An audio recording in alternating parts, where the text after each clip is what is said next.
Tentunya menarik apabila kita amati begitu ya, tren dari pergerakan angka PMI manufaktur kita yang ternyata dalam 5 bulan beruntun ini menunjukkan angka yang kontraksi begitu ya, atau mengalami pelemahan. Sebetulnya kalau dari kacamata Anda atau dari point of view Anda, apa saja kiranya yang bisa menjadi catatan dari angka atau tren pelemahan yang terjadi di PMI manufaktur kita?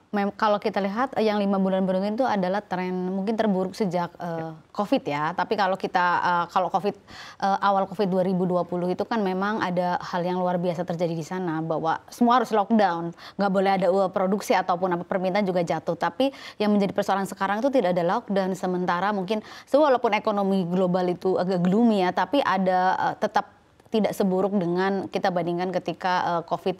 Kalau saya melihatnya ada dua faktor baik eksternal maupun internal ya. Kalau tadi mungkin dari Menperinya sangat menyorot soal impor, soal merajalanya barang impor.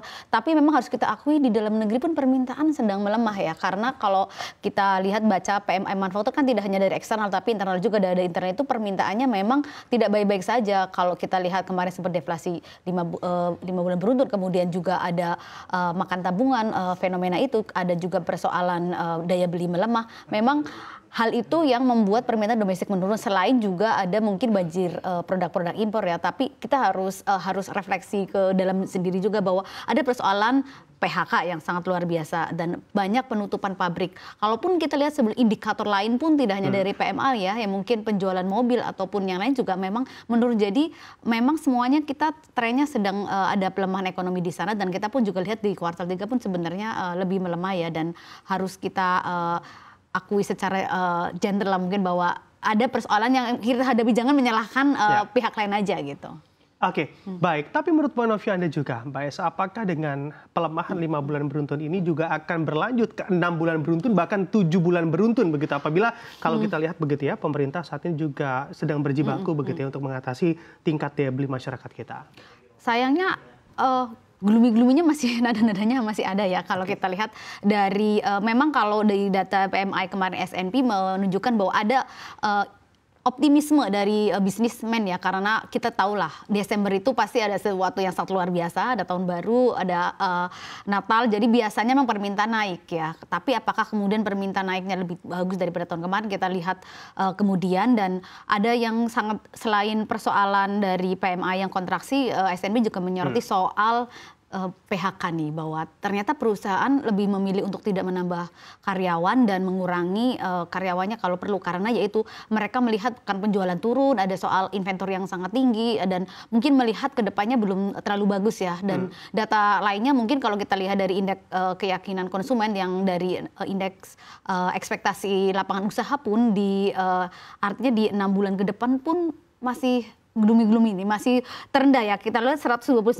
artinya ini terendah sejak Maret ya. Berarti memang melihat kita memang tidak sedang baik-baik saja. Yang harus diperhatikan adalah itu ya, karena mungkin dari satu sisi kita sudah ada kemarin ada inflasi sudah mulai bergerak ya, tapi harus dilihat juga apakah ini inflasi hanya sekali ataupun sebenarnya ini nanti di Natal, walaupun kita tahu ya pasti permintaan akan naik bagaimanapun orang ada perayaan besar di sana, pasti permintaan yang naik. Tapi apakah mampu mendorong dari sisi konsumsi dan mungkin sisi penjualan dari barang-barang yang biasanya melonjak kepada periode tersebut? Oke, baik. Dari sisi pelaku industri dengan kenaikan UMP, apakah itu juga menjadi beban bagi sektor dan juga bisnis tanah air kita? Nah itu dia ya, mungkin kalau kemarin kan sebenarnya dari 6,5% itu ada jalan tengah ya, antara bahwa ini adalah yang mungkin tetap menjaga daya beli dan tidak membebani pengusaha.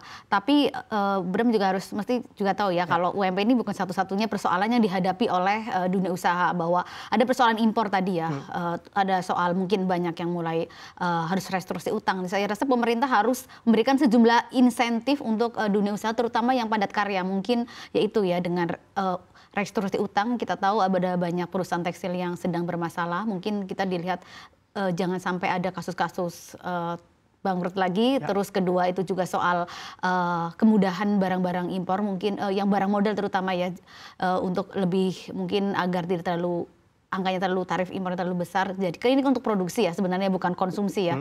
Terus juga persoalannya mungkin insentif perizinan lagi-lagi ya, karena kita lihat di daerah-daerah ini kan takutnya sering banyak cerita soal izin disusah, dipersulit, kemudian ada soal mungkin suap menyuap. Nah, ini yang juga harus hadapi dunia usaha. Jadi persoalannya tidak hanya UMP. UMP itu adalah satu dari mungkin sekian persoalan berat di sana, tapi kalau persoalan lain juga dibereskan, beban UMP juga akan sedikit tertekan gitu. Oke, tapi menurut Anda Mbak Esa, seberapa fokus sih pemerintah juga mengamati, mencari solusi dari tingkat daya beli masyarakat kita yang menurun? Karena kalau dilihat peraturannya justru PPN 12% diterapkan di tahun 2025. Dan pasti itu juga akan menggerus daya beli kita. Iya, walaupun sebenarnya kemarin sudah diumumkan ya kalau itu hanya terbatas dari PPN barang mewah. Tapi kan ya itu bagaimanapun juga penjualan juga tidak ada kelas-kelas yang memang membeli barang tersebut. Dikhawatirkan kan akan ada penurunan dari penjualan dari barang tertentu, dan bisa saja klasifikasi barang mewah ini diubah ya, karena beberapa kali kan juga diubah untuk menyesuaikan mungkin apakah nilainya diturunkan atau nilainya dinaikkan. Kita lihat nanti mungkin aturan berikutnya. Tapi yang harus dicermati bahwa beban pajak ini tolong ya pemerintah mungkin jangan ditambah lagi nih, karena bagaimanapun kita itu sudah menghadapi tekanan daya beli udah lumayan lama, bahwa ada kenaikan barang-barang yang sudah mungkin 2 atau 3 tahun lalu yang sudah menghimpit ya, terutama beras ya. Mungkin kalau beras sudah turun, tapi kan tahun kemarin sudah lumayan tinggi, dan kalau sudah naik tinggi kan tidak mungkin turun ke semula ya, pasti sudah turunnya mungkin turun tapi tidak akan drastis seperti semula, yang harus diwaspadai gitu.